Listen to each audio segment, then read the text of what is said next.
নবী বলছেন, আল্লাহ আমার উম্মত যদি জাহান্নামে থাকে আমি কিন্তু জান্নাতে যাব না। আল্লাহ বলছেন আপনি না গেলে তো জান্নাত উদ্বোধনই হবে না। এবারে মামলা কি দাঁড়ালো?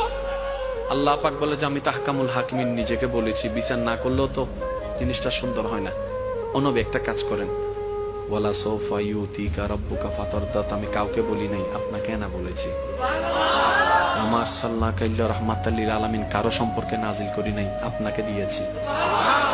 ওয়ালাল আখিরাতু খায়রুল লাকা মিনাল উলা, কাউকে বলি নাই, আপনাকে বলেছি।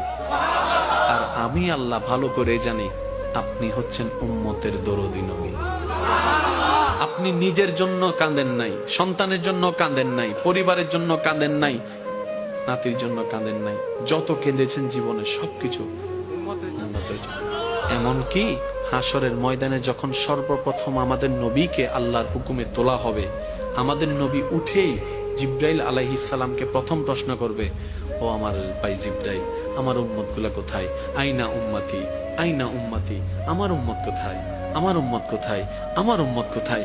আমি উঠার আগেই নাকি আমার উম্মতকে জাহান্নামে দিয়ে দিয়েছো নাকি? কোনো আমার উম্মত কোনো জাহান্নামে চলে গেছে নাকি? জিব্রাইল বলবে, ইয়া রাসূলুল্লাহ, প্রথমেই আপনাকে তোলা হয়েছে, এখন আর কাউকে তোলা হয় নাই, প্রথমেই আপনি উঠেছেন। আমার নবী বলবে, আমার উম্মত গুলা কোথায়? জিব্রাইল বলবে, ইয়া রাসূলুল্লাহ